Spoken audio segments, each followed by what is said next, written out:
నమస్కారం. నేను మీ doctor చిన్నమై లంజిరెడ్డిని. Graduates సమస్యల పరిష్కారానికి మీ గొంతుకనే వస్తున్నాను. మీ మద్దతు నాకు అందించి నా అభ్యర్థిత్వాన్ని బలపరిచి మొదటి ప్రాధాన్యత ఓటు వేసి గెలిపించాలని ప్రార్థిస్తున్నాను. భారత్ మాతాకి జై. ఆత్మ సాక్షాత్కారం అని మాట వాడతారు. ఆత్మ ఎప్పుడు సాక్షాత్కరింపదు. ఆత్మని అనుభూతించవచ్చు. అనుభూతించడానికి దానికి ఒక ఫిజికల్ రూపం ఉండక్కర్లేదు. గాలి నువ్వు అనుభూతిస్తావు, అవునా? ఒక మంచి పరిమళం అనుభూతిస్తావు. అదొక వస్తువా? దానికి ఒక రూపం ఉందా? దానికి ఒక బాడీ ఉందా? ఏమి లేదు. చల్లదనం, వేడి, మన పంచభూతాల్లో శరీరం అంటూ ఉన్నది ఒక భూమికే. మిగతా అన్నీ గాలికి రూపం లేదు, వాయువుకి రూపం లేదు, ఆకాశానికి అసలే లేదు, అగ్నికి లేదు. బట్ వాటి తాలూకు అనుభూతులు అయితే ఉన్నాయి. అగ్ని చూడగానే వేడి తెలుస్తుంది, గాలి సోకగానే ఆ చల్లదనం తెలుస్తుంది, ఆకాశం చూడగానే శూన్యం అంతా కలిసి తెలుస్తుంది. ఒక భూమి మాత్రం తెలుస్తుంది. నీరు దానికి ఒక రూపం అంటూ లేదు, దేంట్లో పోస్తే అదే రూపం. సో ఈ ఆత్మ కూడా అంతే. ఆత్మ నాశనం కాదు అంటే ఎందుకంటే దానికి శరీరం లేదు కాబట్టి. ఆత్మ సాక్షాత్కారం కన్నా ఆత్మ అనుభూతి చెందడం అనేది చాలా అవసరం. రమణ మహర్షి గారు అద్వైతాన్ని సంపూర్ణంగా పెట్టుకొని ఇది వేరు, శరీరం నేను కాదు. అది ఎలాంటిదంటే ఆయన డెఫినేషన్ చాలా గొప్పగా చెప్తారు. ఆయన మాటలు కాదు, నేను చెప్పుకునే మాట ఏంటంటే, ఈ శరీరం నాది అన్న భ్రమ కల్పించేది జననం. ఈ శరీరంలోంచి వెలికి వచ్చేది, నన్ను బయటికి తీసేది మరణం. అబద్ధం నుంచి నిజం వైపు ప్రయాణం చేయడమే జీవితం. సో అబద్ధం నుంచి నిజానికి అంటే ఏమిటి? ఈ భ్రమ నుంచి ఇది నేను కాదు అని, ఈ శరీరం నేను కాదు అనుకునే వరకు వెళ్ళడమే జీవితం. జీవితాన్ని పండించుకోవాలంటే ఆ మార్గంలో వెతుక్కోవాలి. అది రమణ మహర్షి గారి. అందుకే ఆయన తనకి కార్సినోమా వస్తే, క్యాన్సర్ వస్తే డాక్టర్లు వచ్చినప్పుడు ఏమంటే ఎలా ఉంది అంటే, వారు ఇలా బాధపడుతున్నారు అనేవాడు. వారు అంటే శరీరం. నేను బాధపడుతాను ఇప్పుడు అనలేదు. వారికి ఏదో బాధ ఉంది చూడండి అనేవారు.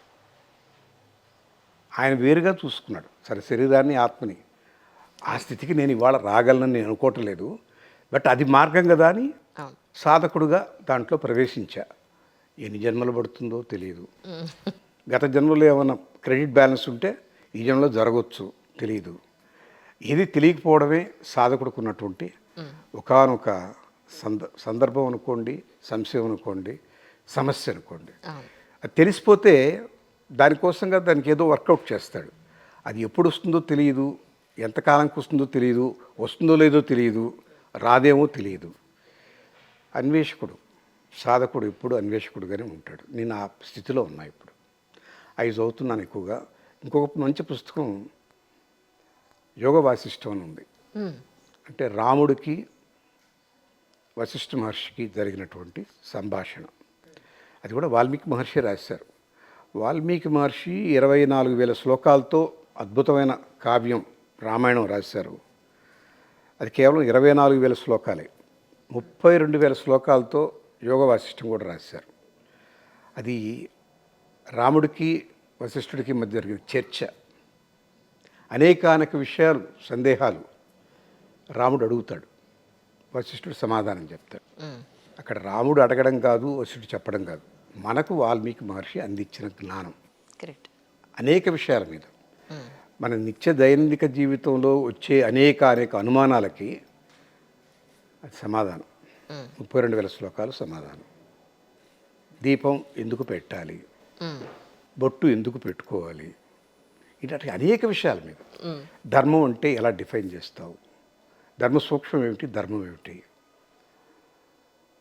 మనిషి ఏ మేరకు ఏ పద్ధతిలో ధర్మాన్ని అనుసరించాలి, ధర్మాన్ని పక్కన పెట్టి తన ఉనికిని కాపాడుకోవాలి. ఇట్లాంటి అనేక అంశాల మీద చర్చ చాలా గొప్పగా ఉంటుంది. అది విశ్వామిత్రుడు ఆయనకి అస్త్రశస్త్ర చికిత్సలు ఆయన్ని ఆ విద్య నేర్పితే ఇక్కడ ఆత్మానుగతమైనటువంటి జ్ఞానాన్ని వశిష్ఠ మహర్షి ప్రసాదించాడు. చాలా గొప్పగా ఉంది. అయితే బహుశా నాలాంటి పామరుడు దాన్ని అర్థం చేసుకోవడం చాలా సమయం పట్టవచ్చు, అయ్యో టైం పడుతుంది. కానీ ఎవరో ఒకరు ప్రారంభించాలి. ఎవరైనా మనమందరం ఇవాళ పీహెచ్డీ చేసినా మొట్టమొదటి ఆ నేర్చుకున్నవాడే కదా అమ్మ ఒళ్ళో. ఇది కూడా అంతే. ఇంత లేట్ వయసులో ప్రారంభించాను, అయితే అవుతుంది. ఎంతవరకు అయితే అంతవరకు అవుతుంది. సశేషం వచ్చే జన్మలో. సో నమ్ముతారైతే నీ జన్మ పునర్జన్మ తప్పకుండా నమ్ముతాను. అది మన హైందవ ధర్మంలో ఉంది. హైందవ మతం అనొద్దు, హైందవ ధర్మంలో ఈ జన్మ చక్రం అనేది తప్పనిసరిగా ఉంది, లేకుండా లేదు. నేను నమ్ముతాను. అంటే ఒకసారి మనిషిగా పుట్టడానికి కొన్ని వేల జన్మలు ఎత్తాలి ఏమో, నెక్స్ట్ ఆ లెక్కలు నాకు తెలియవు. మానవ జన్మే వస్తుందా అని అంటే అదే అంటున్నాను. మనం చేసిన కర్మానుగతంగా ఉంటాయి ఫలితాలు. ఎప్పుడు కూడా ప్రతి కర్మకి ఒక ఫలం ఉంటుంది. ఆ కర్మకి తగిన ఫలం, ఆ జడ్జిమెంట్ మీరు నేను చేసేది కాదు, అది కాస్మిక్. అక్కడ జడ్జిమెంట్లు అవుతాయి. అది ఎప్పుడూ మనకు తెలియదు. ఆ జడ్జిమెంట్ ఎప్పుడు వస్తుందో, ఏ రకంగా ఉంటుందో, ఆ తీర్పు ఎలా ఉంటుందో మనకి ఎవరికి తెలియదు. ఎందుకు ఎవరో చాలామంది మీకు ఒక నమస్కారం చేయాలని మీ కాళ్ళకు నమస్కారం చేయాలని చాలామంది ప్రయత్నిస్తూ ఉంటారు. ఎందుకు పెట్టించుకోరు అసలు మీరు? నా భయం ఏంటంటే నాకు ఆ స్థితి స్థాయి లేదని నా నమ్మకం. అయ్యో నారాయణ. తప్పకుండా. ఎందుకంటే ఆ స్థితి స్థాయి కలిగి ఉండడం అంటే చాలా సాధన చేసి ఉండాలి. అనేక విషయాల్లో నేను నన్ను పరిష్కారం చేసుకొని ఉండాలి. చేసుకునే సందర్భాలు నాకు తెలుసు, ఉన్నాయి. నాకు కోపం, నాకు తాపం కలిగి ఉన్నాయి. కొన్ని సందర్భాల్లో కొంతమంది నొప్పించి ఉన్నాను. ఇప్పుడు తెలిసి నొప్పించట్లేదు, తెలియక నొప్పించానో తెలియదు. అలాంటి స్థితిలో నేను ఈ పాద నమస్కారాలు తీసుకోవడానికి తల్లిదండ్రులు, గురువు వాళ్ళకే అర్హత ఉంది పాద నమస్కారం. నేను నా బిడ్డలు పెట్టినప్పుడు తప్పదు కాబట్టి ఆశీర్వదిస్తాను. మిగతా ఎవరో వచ్చి నేను వాళ్ళ గురువుని కాదు, తల్లిదండ్రిని కాదు, నాకు అర్హత లేనప్పుడు నేను పెట్టించుకోవడం నాకు ధర్మంగా అనిపించదు. దానికి చాలామంది పట్టుదల పడతారు. దానికి ఒక మార్గం కనుక్కున్నా, నేను కూడా పెడతానంటాను.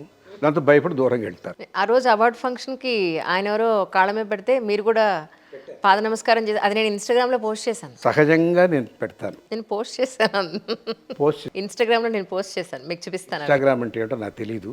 మీ సోషల్ మీడియాకి దూరం కదా. గ్యాడ్జెట్స్ అని నాకు ఏదో ఉన్నాయి. ఫేస్బుక్ ఒకటి, ట్విట్టర్ ఒకటి, ఇప్పుడు ఎక్స్ ఏదో ఉంది కదా, ఇప్పుడు కొత్త వచ్చినట్టున్నది ఏదో రకరకాల. అవును అవును. ట్విట్టరు, బ్లాగ్ ఒకటి ఉంది. అవును. అవేవి నాకు తెలియదు. వాట్సాప్ మాత్రం తెలుసు. 2 రోజులకు ఒకసారి, లేకపోతే సాయంకాలం ఎప్పుడో వీలున్నప్పుడు 10 నిమిషాలు చూస్తాను. కొన్ని వందలు వస్తాయి. చూసేదానికి మన టైం చాలు.